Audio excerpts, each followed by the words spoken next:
Unit 2 electronic spreadsheet advanced, link data and spreadsheet learning outcome second है। और अब जो वीडियो में हम बात करने वाले हैं, हम बात करेंगे कि किस तरीके से हम हाइपरलिंक्स को क्रिएट, एडिट और रिमूव करेंगे, किस तरीके से एक्सटर्नल डेटा को हम अपनी स्प्रेडशीट पर लेकर आएंगे और रजिस्टर्ड डेटा सोर्स को कैसे लिंक कर सकते हैं। तो ये 3 काम हमें करने हैं। तो तीनों कामों को प्रैक्टिकली करने के लिए हम ओपन ऑफिस कैल्क की स्क्रीन को खोलते हैं। यहाँ पर हमने आपके लिए पहले से फाइल ओपन करके रखी हुई है, लेकिन उससे पहले एक थ्योरेटिकल पार्ट आता है कि रिलेटिव एंड एब्सोल्यूट हाइपरलिंक। अब तक आपने ये रेफरेंसिंग के बारे में सुना था। हमारे इस करिकुलम में लिखा हुआ है थ्योरी पार्ट में कि पहले आपको रिलेटिव एंड एब्सोल्यूट हाइपरलिंक्स के बारे में पता होना चाहिए कि ये क्या होते हैं, क्योंकि ये हम माइक्रोसॉफ्ट एक्सेल में 3 तरीके की रेफरेंसिंग पढ़ते आए हैं। सेल रेफरेंसिंग में एब्सोल्यूट, रिलेटिव और मिक्स्ड। एब्सोल्यूट जिसमें हम डॉलर साइन का इस्तेमाल करते हैं, लेकिन यहां पर हम हाइपरलिंक की बात कर रहे हैं। ये सपोर्टिंग डॉक्यूमेंट है आपके लिए, relative and absolute hyperlinks. So hyperlinks can be stored within your files as either relative or absolute। तो hyperlink आपके कैल्क की जो फाइल है उसमें 2 तरीके से स्टोर हो सकता है, या तो रिलेटिव या एब्सोल्यूट। बाय डिफॉल्ट ये एब्सोल्यूट रहता है, लेकिन हम दोनों में डिफरेंस क्या है। Our relative hyperlink says here is how to get there starting from where you are now. An absolute link will stop working only if the target is moved. An absolute link will stop working only if the target is moved। यदि target वाली जो file है अगर वो move हो जाती है, अपने लोकेशन से हट जाती है, तो फिर आपकी जो लिंकिंग है उसमें ब्रेकअप आ जाएगा। If you have 2 spreadsheet in the same folder linked to each other, ये लाइन जो यहाँ पर उन्होंने मेंशन की है, for instance if you have 2 spreadsheet in the same folder linked to each other and you move the entire folder to be a new location, तो our relative hyperlink will not break. तब तो hyperlink break नहीं होगा, यानी एक folder है, उस folder को उठा के अपने एक लोकेशन से दूसरी लोकेशन पे रख दिया तो फर्क नहीं पड़ेगा, क्योंकि अंदर की इंटरनल लिंकिंग में कोई डिफरेंस नहीं है। बट अगर ऐसा नहीं होता, आपकी लोकेशन को आप चेंज कर देते हैं, तो अगर एब्सोल्यूट रेफरेंसिंग चल रही है, एब्सोल्यूट हाइपरलिंक चल रहा है, तो फिर वो आपका ब्रेकअप हो जाएगा। इसे आप चेंज भी कर सकते हैं। टूल्स पर जाइए, ऑप्शन पर जाइए, लोड या सेव पर जाइए, जर्नल ऑप्शन मिलेगा, वहां पर आपको ये ऑप्शन मिलेगा if you want URL saved relatively when reference the file system और द इंटरनेट और बोथ। तो यहां पर आप चेंजेस भी कर सकते हैं। ये है ओपन ऑफिस कैल्क के लिए आपकी एक फाइल जिस पर हम काम करने वाले हैं। इस फाइल का डिस्क्रिप्शन भी हम इस लिंक में लगा देंगे ताकि आपको प्रैक्टिकल करने में और ज्यादा इजीनेस आ जाए। यहाँ पर हमने 2-3 चीजें लिखी हुई हैं, इसको एक बार समझते हैं कि पहले हम रिलेटिव एंड एब्सोल्यूट हाइपरलिंक हमने थोड़ा सा डिफाइन करके समझ लिया। अब हम समझते हैं हाइपरलिंकिंग करते कैसे हैं। हालांकि ये HTML में सिंपल सा काम है कि आप एक फाइल को दूसरी फाइल से कनेक्ट करते हैं, ये हाइपरलिंक होता है। अब हम यहाँ पर इंसर्ट मेन्यू पर क्लिक करेंगे, जिसमें हमारे पास ऑप्शन है हाइपरलिंक। तो B8 सेल पर हमने क्लिक किया, इंसर्ट पर जाते हैं, हाइपरलिंक पर क्लिक करेंगे। ये है हमारा हाइपरलिंक डायलॉग बॉक्स, जिसमें internet, mails and news, document, new document, ये 4 ऑप्शन है हाइपरलिंकिंग करने के लिए। जिसमें पहला ऑप्शन है आपका इंटरनेट। इंटरनेट में क्या कर सकते हैं आप, कोई भी वेब एड्रेस, जो भी ब्राउजर का एड्रेस है, ऑफलाइन या ऑनलाइन, वो आप यहाँ टारगेट पे टाइप कर सकते हैं, या यहां से आप उसे ब्राउज भी कर सकते हैं। फिर है आपका FTP, अगर कोई FTP फाइल है उसको कनेक्ट करना है। टेलनेट अकाउंट है उसको कनेक्ट करना है। हालांकि टेलनेट और FTP इन दोनों का यूज बहुत रेयर केस में हम करते हैं, वेब एड्रेस का यूज हम मैक्सिमम करते हैं, या डॉक्यूमेंट के अंदर ही हम काम करते हैं। एग्जाम्पल के तौर पे हमने यहाँ लिखा हुआ है आपके लिए स्क्रीन पर कि अगर इंटरनेट वाले पोर्शन पर हम काम कर रहे हैं और ये एक लिंक है, ये लिंक हमने पहले से सेव करके रखा हुआ है। इसमें लिखा हुआ है कि F ड्राइव में बैकअप वेबसाइट नाम से एक फोल्डर है, जिसमें ये एक फाइल है, और इस फोल्डर के अंदर भी एक home.html नाम से फाइल है। हम चाहते हैं कि एक ऐसा लिंक बने कि मैं यहाँ पर एक बटन आए या फिर एक टेक्स्ट आए कि मैं उस पर क्लिक करूं तो वो वाली फाइल मेरे ब्राउजर पर ओपन हो जाए। तो इसके लिए हमें क्या करना है, अभी हम इस लिंक को कॉपी कर लेते हैं। तो ये लिंक हमने यहाँ से कॉपी कर लिया, यहाँ पर हमने क्लिक करके रखा हुआ है B8 पर। इंसर्ट पर जाते हैं, हाइपरलिंक पर क्लिक करते हैं, इंटरनेट पर जाते हैं, टारगेट पे हम इस लोकेशन को पेस्ट कर देते हैं। आप यहां से ब्राउज ऑप्शन की हेल्प से भी अपनी उस पर्टिकुलर फाइल को ब्राउज कर सकते हैं। तो ये हमने यहाँ पर एड्रेस पुटअप कर दिया है, टारगेट में डाल दिया है वेब एड्रेस। नीचे है कुछ फ्रेम सेटिंग है कि आप किस तरीके से अपनी फाइल को लिंकअप करके खोलना चाहते हैं। हालांकि ये फ्रेम सेटिंग आपकी वेबसाइट एड्रेस पर ही काम करेगी। अब आपका फॉर्म जो है, लिंक का जो फॉर्म है, वो टेक्स्ट फॉर्म है या बटन फॉर्म है। तो पहले हम टेक्स्ट फॉर्म को समझते हैं। मान लीजिए टेक्स्ट फॉर्म है। अब हम यह चाहते हैं हम एक टेक्स्ट लिख देते हैं वेबसाइट लिंक। तो जैसे ही टेक्स्ट पर हमने वेबसाइट लिंक लिखा और इसको अप्लाई करते हैं, यहां से हम इसको क्लोज कर देते हैं, तो अब आप देखिए एक लिंक क्रिएट हो गया है और ये टेक्स्ट लिखा गया वेबसाइट लिंक। जैसे ही हम इस पर क्लिक करेंगे हमारी वो वेबसाइट जो पेज है वो यहाँ पर ओपन हो जाएगा।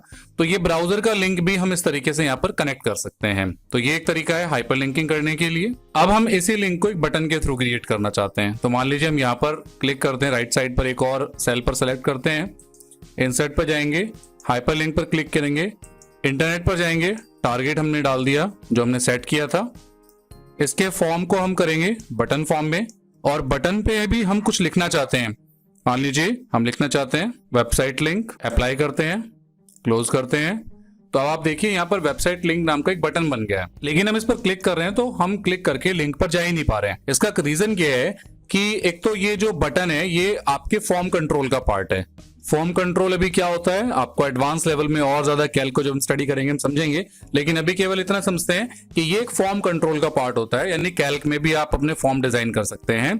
उसके रिगार्डिंग एक बटन क्रिएट हुआ है, लेकिन इस बटन को रनिंग मोड पर लाने के लिए अगर आपके टूल बार पर ये एक फॉर्म कंट्रोल टूल बार है, जो यहाँ पर मैं अभी माउस के कर्सर को यहाँ पर लेकर आया हूं, तो यहां से आप इसको यूज कर सकते हैं, जिसमें एक बटन है आपका डिजाइन मोड ऑन और ऑफ। और अगर आपके ओपन ऑफिस कैल्क में ये टूल बार नजर नहीं आती है तो आप इसे व्यू मेन्यू में टूल बार ऑप्शन है, यहां से फॉर्म कंट्रोल टूल बार, इसको आप अनेबल कर सकते हैं, यहां से हटा भी सकते हैं, डिसेबल भी कर सकते हैं, अनेबल भी कर सकते हैं। तो जब आप हाइपरलिंक बटन के साथ काम करें तो आप ये फॉर्म कंट्रोल टूल बार का ध्यान रखें। आपने बटन बना लिया, अब आप इसके डिजाइन मोड को बंद कर दीजिए, तो अब ये रनिंग मोड पे आ गया। अब आप इस पर क्लिक करेंगे तो ये लिंक का प्रॉपर काम करने वाला है। तो ये एक तरीका है कि हम हाइपरलिंक को बटन के थ्रू कैसे क्रिएट करेंगे। यही लिखा है कि hyperlink button is a type of form control. As with all form controls, it can be anchored or positioned by right clicking on the button on the design mode. तो design mode के लिए हम view पर tool bar पर form control पर जाएंगे, वहां से इसको ऑन ऑफ करके हम इस पे काम कर सकते हैं।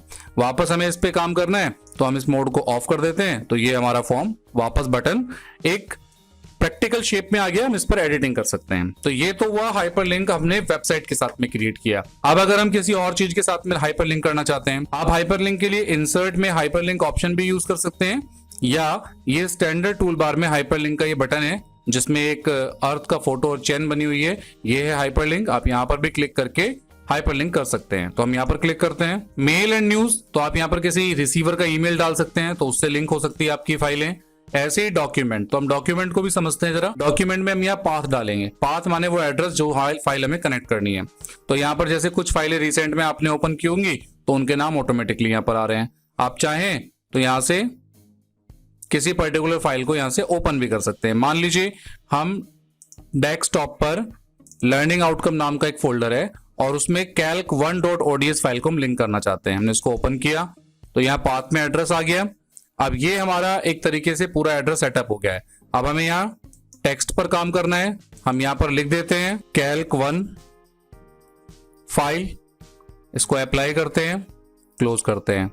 अब क्या होता है, हम calc1 फाइल पर क्लिक करेंगे तो अब आप देखिए कैल्क की जो दूसरी फाइल थी यानी calc1.ods जिसको हमने लिंक किया था, ये फाइल हमारी यहाँ ओपन हो गई है। तो ये है एक तरीके से एक्सटर्नल लिंकिंग। वो भी एक्सटर्नल लिंकिंग ब्राउजर के साथ में, पेज के साथ में, वेब पेज के साथ में। ये लिंकिंग है आपकी किसी दूसरी शीट को या तीसरी फाइल को ओपन करने के लिए। अब एक तीसरी तरीके की लिंकिंग और करते हैं जो हम शीट पर ही करेंगे। मान लीजिए मैं शीट 1 पर हूं और ये मेरी शीट 2 है। यहां पर मैं लिख देता हूं शीट 2, इसका जूम थोड़ा सा बढ़ा देते हैं। ये मेरा शीट 2 है, इसको हम 15 साइज करके बोल्ड कर देते हैं। ये मेरी शीट 2 है, इसी को हम यहां से कॉपी कर लेते हैं, शीट 3 पर डाल देते हैं, यहां पर भी पेस्ट कर देते हैं। ये शीट 3 है, इसको शीट 3 कर देते हैं। यहां लिखते हैं होम शीट, इसको भी हम बोल्ड कर लेते हैं। अब हम यहां पर एक हाइपरलिंकिंग करेंगे, होम शीट को यहां से कॉपी करके शीट 2 पर भी हम होम शीट लिख देते हैं। अब हम आते हैं शीट 1 पर। शीट 1 पर हम चाहते हैं कि मैं इस सेल पे क्लिक करूं तो शीट 2 पर चला जाऊं, इससे नीचे वाले सेल पर क्लिक करें तो शीट 3 पर चले जाएं। यहां पर हम इस सेल को सेलेक्ट करते हैं, हाइपरलिंक पर क्लिक करते हैं, डॉक्यूमेंट है, डॉक्यूमेंट हमारा यही है, टारगेट इन डॉक्यूमेंट पर जाएंगे, यहाँ पर अगर आपको कोई दूसरी फाइल ओपन करानी है तो आप यहाँ पाथ दे सकते हैं, और उस दूसरी फाइल में भी कोई लोकेशन ऑन करानी है, कोई पर्टिकुलर शीट खोलनी है तो आप यहाँ टारगेट दे सकते हैं। लेकिन अगर हमें इसी टारगेट पे, इसी डॉक्यूमेंट पे काम करना है तो टारगेट इन डॉक्यूमेंट पर हम आएंगे, टारगेट पर क्लिक करेंगे। यहाँ पर ये टॉगल इन डॉक्यूमेंट है, टारगेट हम कैसे सेट करेंगे, शीट 1 शीट 2 पर जाना है, अप्लाई करेंगे, इसको क्लोज करेंगे। यहाँ टेक्स्ट है, यहाँ लिखते हैं शीट 2 हियर, अप्लाई करते हैं और इसको हम क्लोज कर देते हैं। अब आप देखिए यहाँ पर शीट 2 हियर लिख के आ गया है। अब हम इस पे क्लिक करते हैं तो हम शीट 2 पर पहुंच गए हैं। शीट 1 पर शीट 2 के लिए एक लिंक बन गया है। इसी तरीके से हम शीट 3 का लिंक बनाते हैं। हाइपरलिंक स्टेप आपको याद हो गए होंगे। टारगेट इन डॉक्यूमेंट में हमने वो शीट सेलेक्ट करनी है, शीट 3, अप्लाई, क्लोज। यहाँ लिखते हैं टेक्स्ट में शीट 3 हियर, अप्लाई और इसको क्लोज कर देते हैं। अब 2 लिंक बन गए। शीट 3 पर क्लिक करते हैं तो शीट 3 पर आ गए, वापस शीट 1 पर जाकर शीट 2 पर क्लिक करते हैं तो शीट 2 पर आ गए।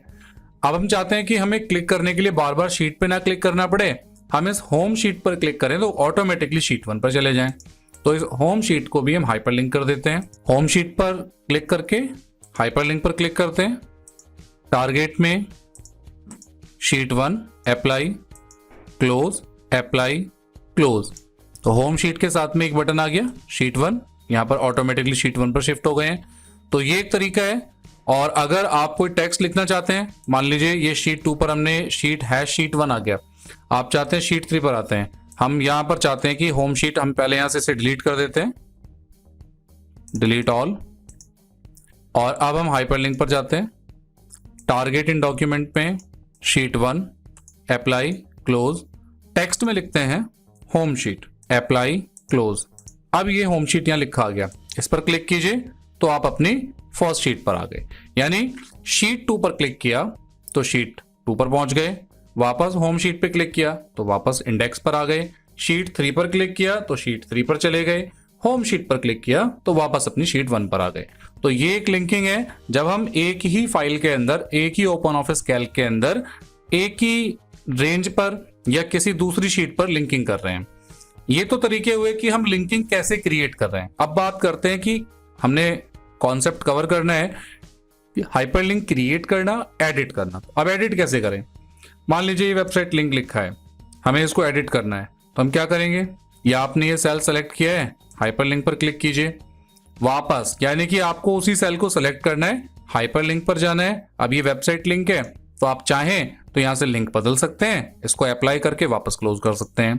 शीट 2 की जगह मान लीजिए आपको शीट 3 पर पहुंचाना है, शीट 2 पर क्लिक करके, तो कुछ नहीं करना, आपने ये सेल सेलेक्ट करना है, अगर आप माउस से क्लिक करते हैं तो आप डायरेक्ट लिंक पर चले जाते हैं। इसका एक सिंपल तरीका यह है कि आप यहां पर पहले सेल पर क्लिक कर लीजिए और फिर कीबोर्ड की हेल्प से इस सेल को सेलेक्ट कर लीजिए, देन आप हाइपरलिंक पर क्लिक करेंगे तो आपकी हाइपरलिंक आ जाएगी। अब आपको जो टारगेट बदलना है आप टारगेट बदल सकते हैं। तो ये तरीका हुआ आपकी हाइपरलिंक को एडिट करने का। अगर आपको हाइपरलिंक हटाना ही है तो राइट क्लिक कीजिए सेल पर और सिंपल आप डिफॉल्ट फॉर्मेटिंग पर क्लिक कर दीजिए। जैसे ही ये डिफॉल्ट फॉर्मेटिंग आएगी तो आपका हाइपरलिंक इस टेक्स्ट से हट जाएगा। तो ये एक अच्छा तरीका है। या आपको सेल सेलेक्ट करना है, राइट क्लिक करिए, फिर इधर क्लिक कर दीजिए तो सेल सेलेक्ट भी हो जाएगा। तो आप इस तरीके से हाइपरलिंक क्रिएट, एडिट और रिमूव कर सकते हैं। नेक्स्ट टॉपिक पर आते हैं, लिंक टू एक्सटर्नल डेटा। यानी एक्सटर्नल जो डेटा है, अगर हम अपनी स्प्रेडशीट पर ओपन ऑफिस कैल्क की फाइल पर लेकर आना चाहते हैं तो कैसे लेकर आएंगे, और एक रजिस्टर्ड डेटा सोर्स को कैसे लिंक करेंगे स्प्रेडशीट के साथ में। हालांकि स्प्रेडशीट अपने आप में ही एक डेटाबेस का ही काम करता है, एक डेटा सोर्स के लिए ही यूज किया जाता है, लेकिन उस डेटा सोर्स पर भी हम अलग से कैसे डेटा सोर्स लगा सकते हैं, ये चीजें हम प्रैक्टिकली देखने वाले हैं। ओपन ऑफिस कैल्क की ये स्क्रीन है, हम इसकी शीट 2 पर आते हैं। शीट 1 पर हम ऑलरेडी काम कर चुके हैं, इसको हम यहाँ से सिलेक्शन करके डिलीट कर देते हैं सारा डेटा। अभी हमारी ये शीट 2 बिल्कुल फ्रेश है। इंसर्ट पर जाते हैं, लिंक टू एक्सटर्नल डेटा इस ऑप्शन पर क्लिक करते हैं। यहाँ पर आता है लिंक और एक्सटर्नल डेटा सोर्स। तो आप यहाँ से किसी पर्टिकुलर फाइल जो रिसेंटली आपने ओपन की है उसका डेटा आप ले सकते हैं, या आप यहाँ से ब्राउज करा करके भी उस फाइल को ओपन कर सकते हैं। अब हम पहले क्या डेटा लेने वाले हैं, मान लीजिए हमने डेस्कटॉप पे लर्निंग आउटकम 2 नाम से एक फाइल है और उसमें ये calc 1.ods नाम से फाइल है। हम इस पर क्लिक करते हैं और ओपन करते हैं। अब ये जो फाइल है, हमने इस फाइल का डेटा लेना है। अब इस फाइल में बहुत सारी रेंज भी हैं और बहुत सारा डेटा है, जैसे round 1, round 2, round 3, track 1, track 2, track 3, range 1, range 2, range 3। तो अब हमें इस शीट का कौन सा डेटा लेना है। मान लीजिए हमें ट्रैक 1 वाली जो रेंज है जो कैल्क 1.ods में है, यानी एक फाइल जो दूसरी फाइल है और उस दूसरी फाइल में भी कोई पर्टिकुलर रेंज है, अगर हम उस डेटा को ले रहे हैं। अब हमने यहाँ पे ट्रैक 1 लिया, लेकिन उसके साथ साथ नीचे एक ऑप्शन है अपडेट एवरी चेकबॉक्स को हमने क्लिक किया है और उसमें सेकंड्स हैं। इसका मतलब ये है कि अगर आप अपडेट पे क्लिक करते हैं तो जो ओरिजिनल फाइल है उसमें अगर कोई चेंजेस होंगे तो उसके 60 सेकंड बाद आपकी इस वाली फाइल पर भी चेंजेस रिफ्लेक्ट होंगे।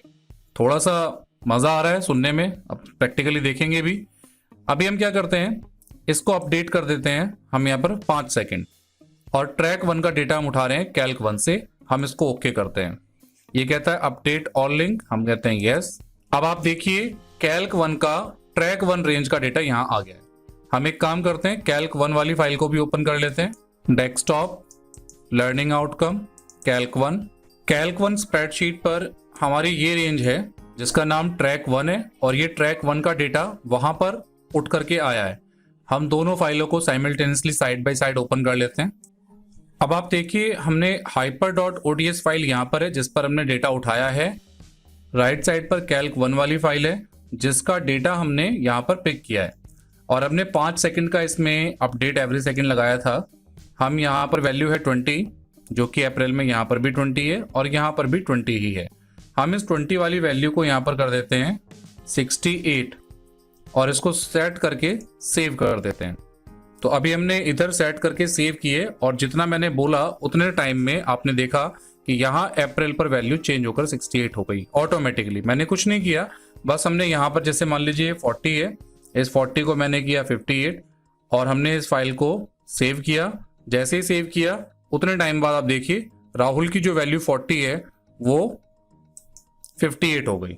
तो ये एक टाइमिंग के हिसाब से भी डेटा के एक्सटर्नल डेटा को लिंक करता है और उसको अपडेट करने का काम करता है। तो ये तरीका है हम एक्सटर्नल डेटा को कैसे लिंक कर सकते हैं। अब बात करते हैं हम डेटा सोर्स यानी रजिस्टर्ड डेटा सोर्स के साथ में कैसे कनेक्ट होंगे।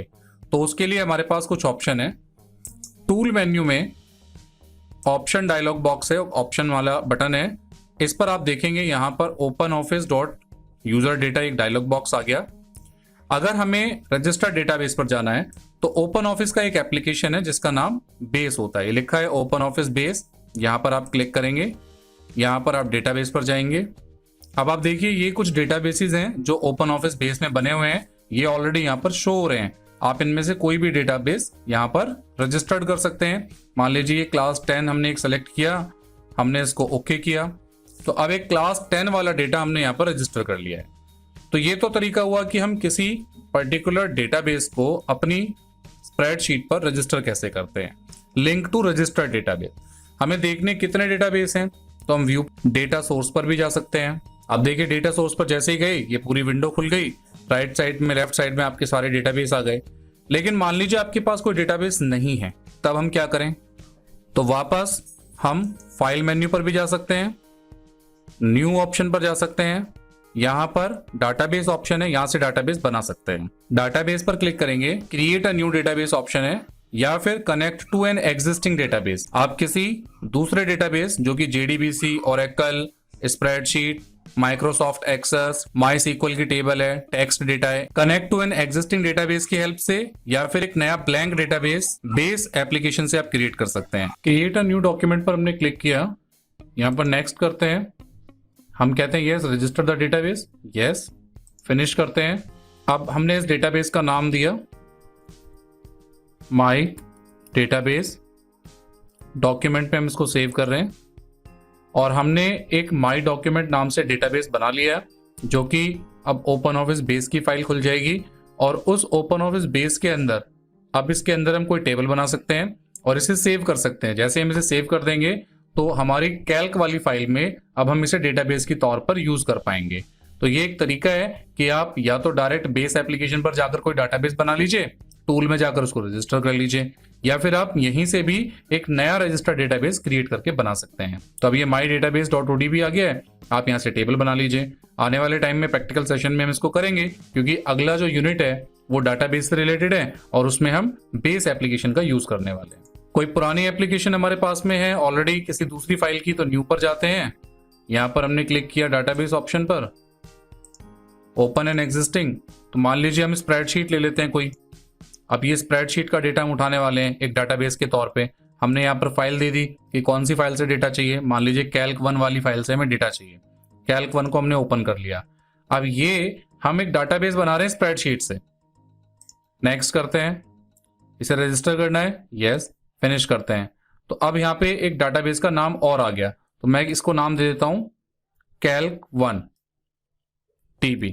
कैल्क 1 DB इस फाइल का नाम दे देते हैं, सेव करते हैं। अब क्या हुआ, एक डाटाबेस बन गया कैल्क 1 नाम से और उसमें जो रेंजेस थी, जो शीट्स थी, वो ऑलरेडी टेबल बन के यहाँ पर आ गई। अब हम इसको बंद करते हैं। अब अगर आप व्यू पर जाएंगे और अपने डेटा सोर्स को देखेंगे जो यहाँ पर ये खुली हुई है, तो अब आप देखेंगे यहाँ पर कैल्क 1 नाम से भी ये एक DB आ गया जो हमने बनाया था। और इस कैल्क 1 DB के अंदर भी जो टेबल थी वो सारी टेबल यहाँ पर रिफ्लेक्ट होनी शुरू हो गई हैं। इनमें से कोई भी टेबल का डेटा आप यहाँ पे पुट कर सकते हैं। फॉर एग्जाम्पल हमने कंसोलिडेट वाली शीट है, इसका ये डेटा है। अब ये डेटा हम अपने यहाँ पर लेना चाहते हैं, तो हम क्या करेंगे, यहाँ पर हमने क्लिक किया, यहाँ क्लिक किया, तो ये पूरा का पूरा जो है एरिया सेलेक्ट हो गया है। तो ये डाटाबेस की एक बटन है जिसको कहते हैं डेटा टू टेक्स्ट बटन। ये कई बार विजिबल होता है, कई बार नहीं भी दिखता। नहीं दिखे तो आप यहाँ पर क्लिक कर सकते हैं। ये जो एरो आ रहा है, डाउन एरो, तो यहाँ से विजिबल बटन में जाकर उस बटन को आप यहाँ से विजिबल करा सकते हैं। डेटा टू टेक्स्ट बटन है ये।